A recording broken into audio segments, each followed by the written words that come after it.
Hello. So today we'll look at a old paper from Indian National Math Olympiad. So this is from 1998, and this exam has six problems, and you have 4 hours to solve them. So just go through these problems. So first one, it says there is a circle C1 with center O. AB will be a chord that is not a diameter. Let M be the midpoint of AB. Take a point T on the circle C2 with OM as diameter. Let the tangent to C2 at T meet C1 in P and show that this relation. Okay. So far I draw a circle. So this is my circle C1 and the center is O. And AB is a chord with M the midpoint. It says I draw first C2 with OM as diameter. So I draw this one. This is my circle C2. OM is the diameter and O prime is the center. Okay. So I take a point T on this, and from there I draw a tangent, and it meets C1 at P. Okay, so now I have to show all this relation. PA square plus PB square is equal to 4 times of PB square. So this problem can be solved very easily if I use a coordinate system. So I can choose OM as my x coordinate, and this other one as my y coordinate. And I can also choose the radius of the bigger circle as 1. I mean, I can choose it as some arbitrary radius also, but I mean, I can always scale it to 1. Okay, so now I can calculate the coordinates. Let's say the radius of the smaller circle is A. So the coordinates of O prime will be A0. The coordinates of M will be twice A0. And the x coordinate of A and the x coordinate of B will be twice A. The y coordinate of A will be what? It will be the length AM. So that will be OA square minus OM square. So that is 1 minus OM square will be twice A whole square. So coordinates of A will be this. Okay, square of OA minus square of OM and square root. And coordinate of B will be just the same, y will become minus 1. And coordinate of P, let's just take it as something general. Okay? It's r cos phi r sin phi of a circle, so it's cos phi sin phi. So phi will be the angle between OX and OP. Okay. So now I calculate all the distances. So what is PT square? So I join O prime with P and T. So I have this. The angle at T is a right angle because of tangent. So PT square will be square of O prime P minus square of O prime M. So it's O prime T. So this.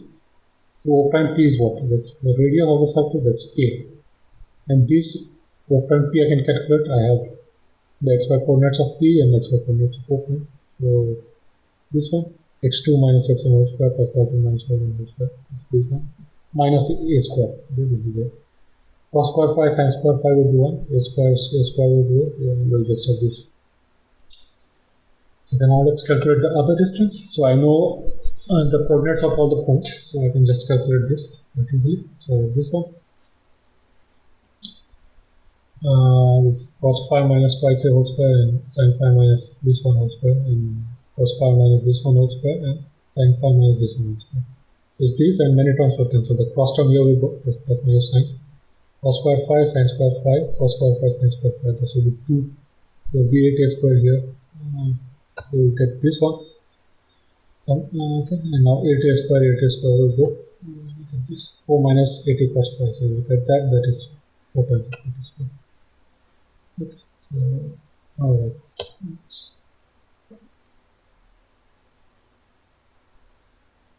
Let's look at this problem 2. It says let A and B be positive rational numbers such that cube root of A plus cube root of B is also a rational number. So prove that cube root of A and cube root B, they are themselves rational. Okay, so how do I show that? So I'll just show that cube root of A minus cube root of B is rational. So if I can show this, then I can take a sum. The sum of two rational is a rational. That will give me twice of cube root of A is rational. So that will imply cube root of A is rational. And then I take a difference. That will give me cube root B as rational. So let's just see how to do this. So I'm given that A, B are positive rationals and cube root of A and cube root of B is rational. So first thing I do is I take a cube of this one. Okay, so this side is a rational. I'll get A plus B as rational. This is rational. and it is like thrice AB into A plus B. So this is rational, so I get cube root of AB is rational. Okay. So now I apply another formula. I apply this x cube plus y cube formula. So x cube plus y cube is what? It's x plus y into x square plus y square minus x square. So I apply it here. So A plus B would be what? Cube root of A plus cube root of B. And the other bracket will be cube root of A whole square and cube root of B whole square and minus cube root of AB. So everything is rational here. This side is rational. So this side has to be rational. This is rational. This is rational. So this term, cube root of A whole square plus cube root of B whole square, with that has to be rational. So you get this one. So now I just do x cube minus what? So A minus B, I can write it as this cube root of A minus cube root of B, and the other terms inside the brackets are plus. So this I will just prove that it's rational. This is rational. Cube root of AB is rational, so I get this one. Cube root of A minus cube root of B. This is the remaining term. This has to be rational. Okay, so I get cube root of A and cube root of plus cube root of B rational, cube root of A minus cube root of B rational. I take a sum, I get cube root of A is rational. I take a difference, I get cube root of B rational. So I prove that cube root of A and cube root of B, they are also rational. Okay, so this one was an easy problem. So let's go for the next one. It says PQRS be for integers such that S is not divisible by 5. Okay, if there is an integer A such that PAQ plus QA square plus RA plus S is divisible by 5, then prove that there is an integer B such that SBQ plus RB square plus QB plus P is divisible by 5. Okay, so you notice this expression. This second one is a kind of reverse of the first one, yeah? With PKQ, QA square, RAS, is P, QB, RB square, SBQ. So, okay, so what are the things that are given? So, first of all, it's given that S is not divisible by 5, so S is not congruent to 0 mod 5. It's given that this expression, PAQ plus QA square plus RA plus S is divisible by 5, so this is congruent to 0 mod 5. So from these two, what do I get? S is not congruent to 0 mod 5, so this A cannot be congruent to 0 mod 5, okay? So A is not congruent to 0 mod 5. So A cannot be a multiple of 5, basically. And now let's try to get this other expression. I multiply this one with BQ. So this is congruent to 0 mod 5. And this I can simplify it to look like this: AB whole cube and Q into AB whole square into B plus R into AB B square plus SBQ congruent to 0 mod 5. So you can see I almost have this second expression, just that I have this factor, say, of AB square and so on. So if can I choose B such that AB is congruent to 1 mod 5, then this expression will just reduce to that. So is that possible? So can I choose B in such a way so that AB is congruent to 1 mod 5? So what is given is that A is not congruent to 0 mod 5. So I have 4 cases. A is either congruent to plus minus 1 mod 5 or plus minus 2 mod 5. Okay, so these four cases exist. So I can see that I can always choose such a B that AB is congruent to 1 mod 5. So I can choose B plus minus 1. So if A is plus minus 1 and then B I can choose to be plus minus 1. So the product is always 1 mod 5. Okay. And if A is congruent to plus minus 2 mod 5, then I can choose B to be minus of a plus 2 mod 5. So the product AB will be congruent to minus 4 mod 5, and that will be congruent to 1 mod 5. Okay. So in all cases, AB is congruent to 1 mod 5. So then I have this expression, this one, and so all this is congruent to 1 mod 5. So this is congruent to this. And this is also congruent to 0 mod 5. So I have this second expression is divisible by 5. So I can always choose a B. Okay. So this is problem 4. So this problem and the next problem are the most difficult ones. So let's just go through this. So it says, suppose ABCD is a cyclic quadrilateral inscribed in a circle of radius 1. So it's given that AB into BC into CD into DA is greater than or equal to 4. Then prove that ABCD is a square. So obviously you have to use some A and GM somewhere. So from the product this is kind of clear. So ideally what I would like to prove is something like this. If I can just show that the arithmetic mean is less than root 2 and the geometric mean is greater than root 2, then I have everything will be equal and all the sides will be equal to root 2. And I prove that ABCD is a square. So this second part of the inequality is given. So this is given. But to prove this first part, it's not so obvious. I mean, you can say that AB, each side will have a maximum length 2. So this, of course, will be greater than what? It will be greater than 8 by 4. I mean, it will be less than 8 by 4. So this will be less than 2. But of course, I mean, this inequalities are not completely optimized, because if I have two sides as 2 and 2, the other two sides are not independent, okay? They will go to 0, 0. So, of course, you can make the inequality much stricter than that, but it's not immediately clear how you can do this. So one idea is that if you can reduce this number of parameters that you have to optimize. So from 4 sides, I mean, it should strike that maybe if I use 2 diagonals instead of these 4 sides, then maybe I can prove that these diagonals are perpendicular, and then after that I can prove that they are equal or something like that, and that would give me an answer. So this is the main idea. I want to replace 4 sides with 2 diagonals, so I have lesser number of parameters to work with. So is that possible? So I try to find some relation between the sides and the diagonals. So I have this circle, the center is O, and the quadrilateral ABCD looks probably something like this. And I join all the corners with the center, okay?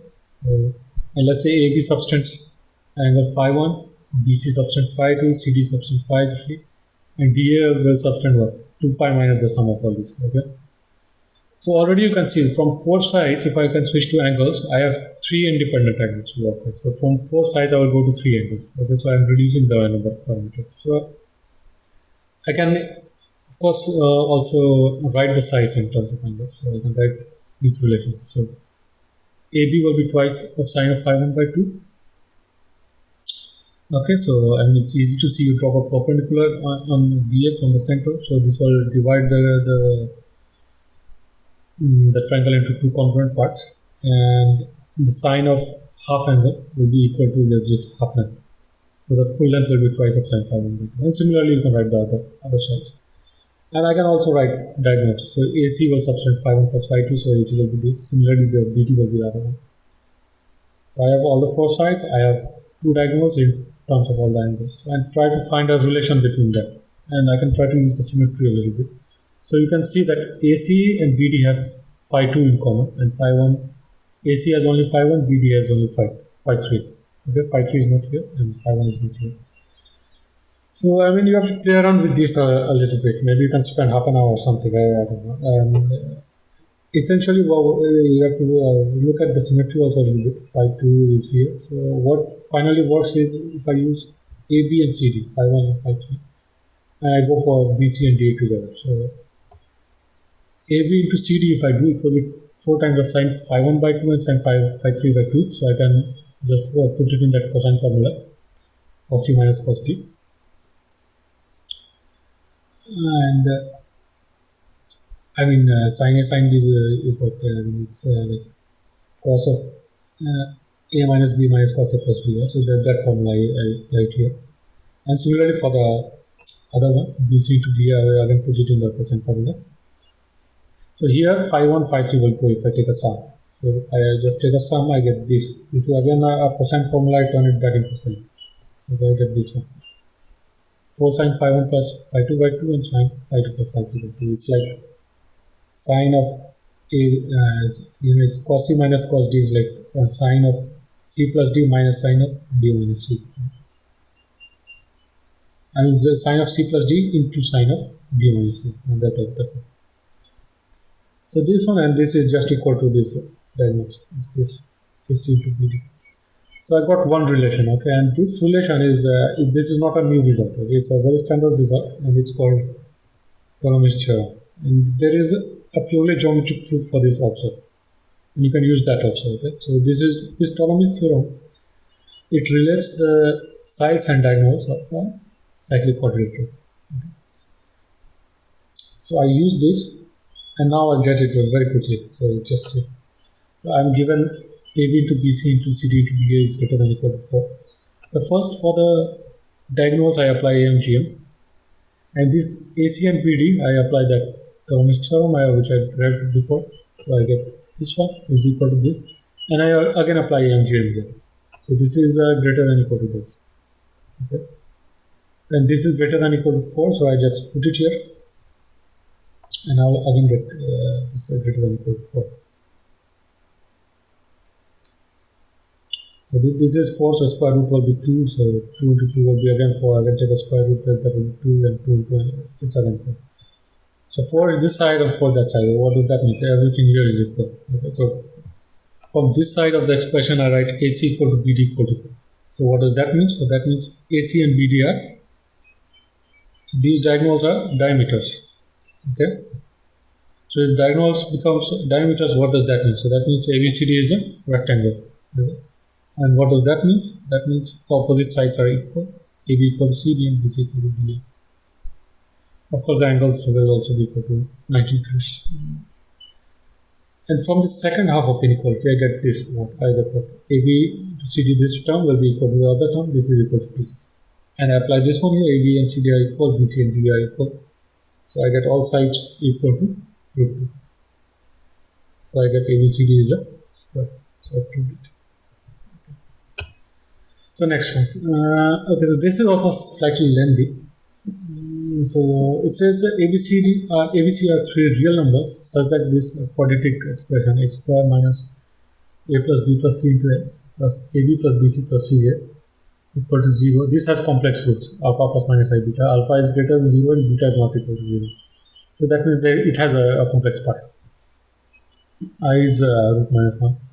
So now you have to show 2 results. First is ABC are all positive, and the second is root A, root B, root C. They form the sides of the triangle. Okay. So the sum of roots is okay. So first of all, you see the expression is a kind of cyclic in ABC here. So I can choose like one of them greater than equal to the next one and greater than equal to the third one. So I can choose it. Let's say that A is greater than equal to B, greater than equal to C. Okay, so because of this symmetry, it's possible to do this. Next, I take the sum of roots. This 2 alpha is greater than 0, so A plus B plus C is greater than 0.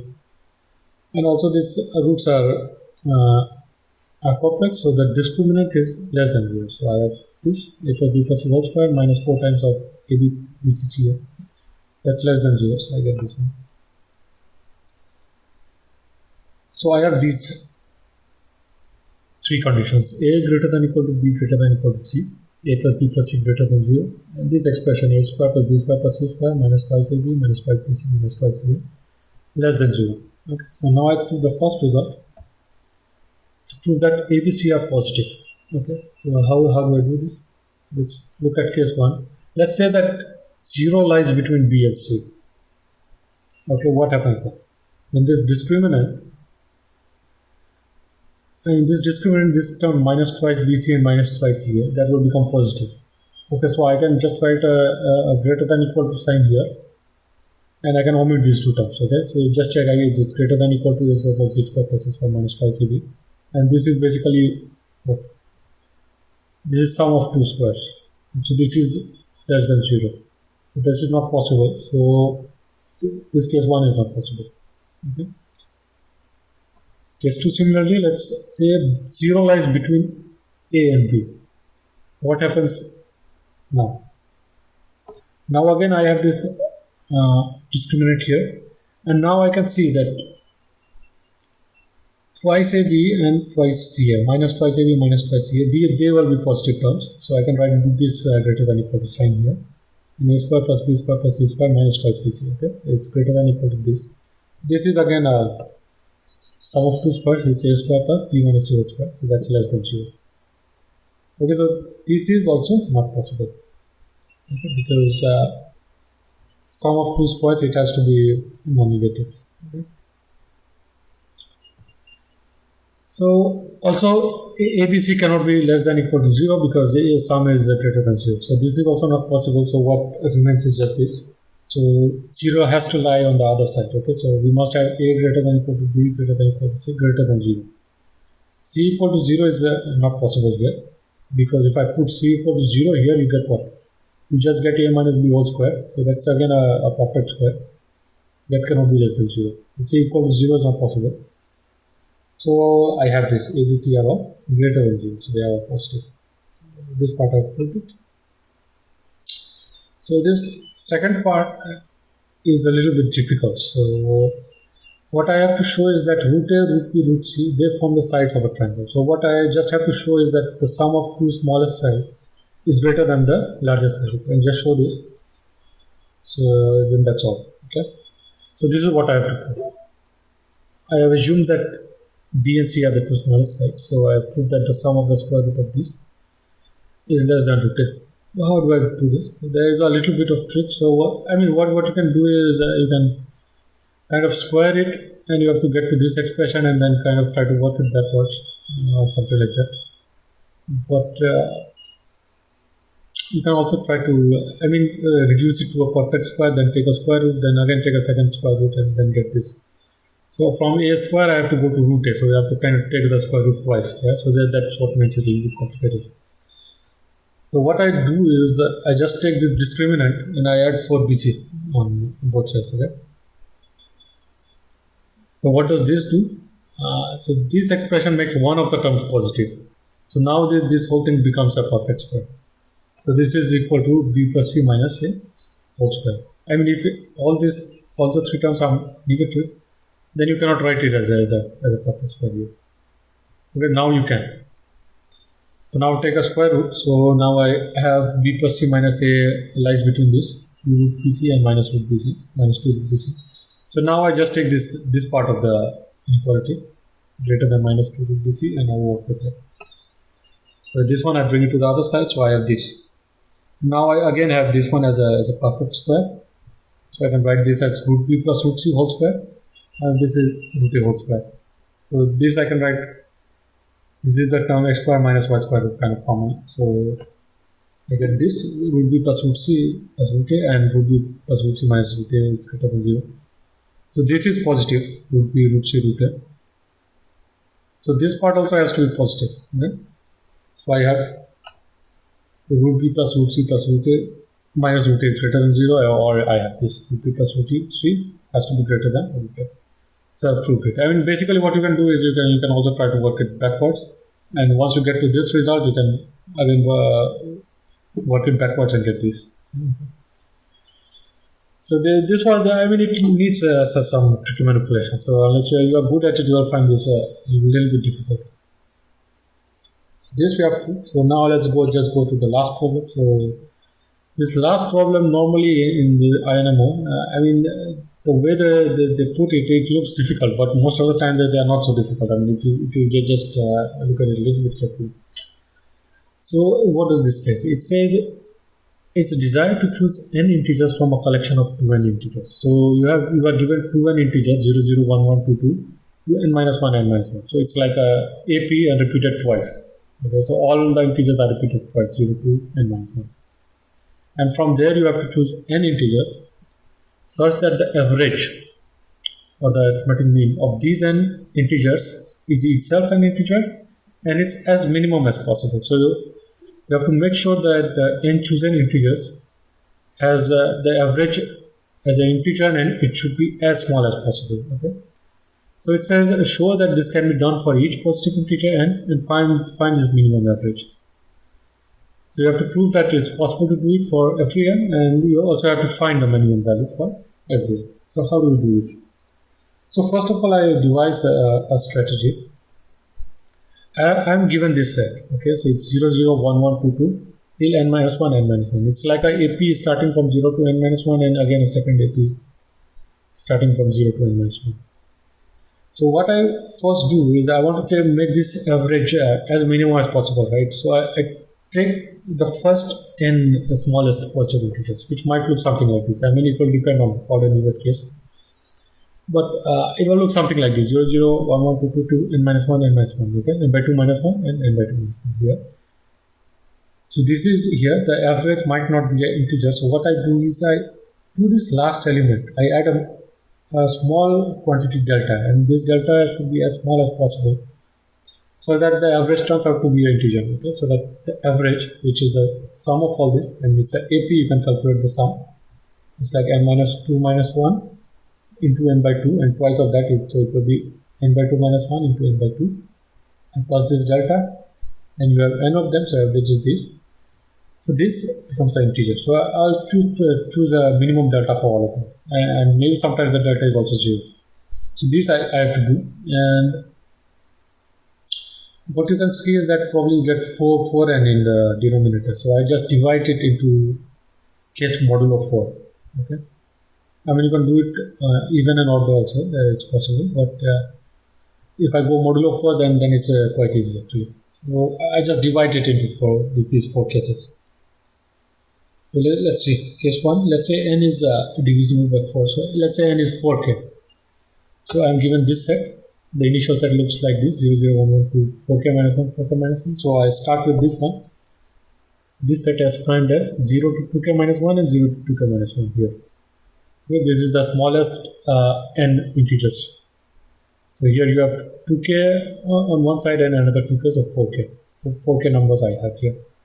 So the average is what? So average is 2k minus 1 into 2k by 4k. So it's 4k square minus 2k plus 4k. So here you can see I have to choose a minimum of 2k, then this becomes an integer. Because of delta I have to choose 2k.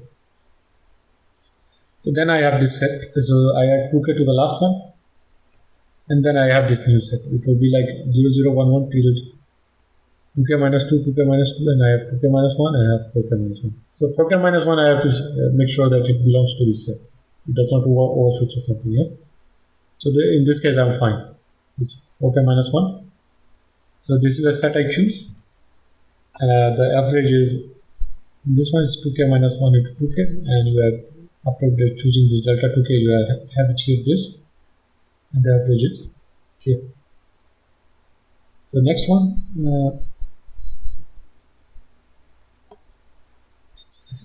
let's say n is of the type 4k plus 1. So the given set is this: 0, 0, 1, 1 till 4k, 4k. So now I start with the smallest possible number. So it will be 0, 0, 1, 1 till 2k minus 1, 2k minus 1. And since this is odd, so I have to choose one more. So I have to choose 2k, which is also the next one I have to choose. So in this case, what is the average here?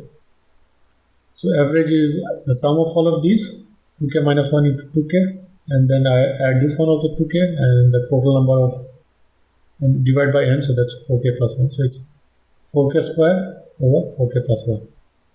Okay, so what is the minimum delta I have to add here? So I have to add k, yeah? So then I can take k and it will become 4k plus 1. So that will be divisible by 4k plus 1. So minimum delta required is k here. So now the set that I choose, I add k to the last element. And you can choose add it to the other one also. So this set is not unique actually. So I get this set 0, 0, 1, 1, 2k minus 1, 2k minus 1, and 3k. So this is the set I choose for this case. And the average here is again k. Okay. So I'm done with this case. Now let's go for case 3 when n is 4k plus 2. So here the set is this: 0, 0, 1, 1 till 4k plus 1, 4k plus 1. Then I choose S prime to be this 0, 0, 1, 1 till 2k, 2k. I start with this, and the average is what? It's 2k into 2k plus 1 divided by 4k plus 2. So it's already divisible by 4k plus 2, it's k. So I don't have to add anything, I just take these smallest numbers, n numbers. Okay? And, so here the delta is 0. So S is equal to S prime. And this is the last case. It's the same way. We'll get just one step more we have to do here. Do just the same thing. So U is it's like 0, 0, 1, 1 to 4k plus 2, 4k plus 2. And I choose with the smallest 4k plus 3 number, so it's like till 2k and then 2k, 2k, 0, 0, 1, 1 till 2k, 2k, and I add one more here, it's 2k plus 1, and I calculate the average here. It's 2k into 2k plus 1 plus this one, it's 2k plus 1 divided by 4k plus 3, it's this. So here you see you have to add a minimum 3k plus 2. If I just do that, then you can factorize it and you'll get 4k plus 3 as a factor here. So I add 3k plus 2 here. So but if I do that, I get what? I get 5k plus 3, and then you are kind of overshooting this. You have to be a little bit careful about that. So I don't directly add 3k plus 2 here. What I do is I just divide this. Maybe I add k to this one, I add k plus 1 to this one, and I add k plus 1 to this one. I mean, you can add it differently also. I mean, the average won't change if I spread it, the sum into two different numbers. Okay. So then the given set becomes 0, 0, 1, 1, 2k minus 1, 2k minus 1, and then I have these numbers. 2k plus k is 3k, 2k and k plus 1 is 3k plus 1, 2k plus 1 plus k plus 1 is 3k plus 2, and I have everything in this set here. Okay, so then I have this average. So here you get 2k square plus 7k plus 3, and you can take 4k plus 1 out of that, and you get, this time the average is k plus 1. Okay, so I'm also done with this problem. This is solved. So we have solved this paper from INMO in 1998, and I hope you enjoyed it. So if you have anything to say, please feel free. And also, if you need guidance for this kind of exams, you can just contact me on my email. I'll also comment. So thank you for now, and I'll see you again next time. Bye.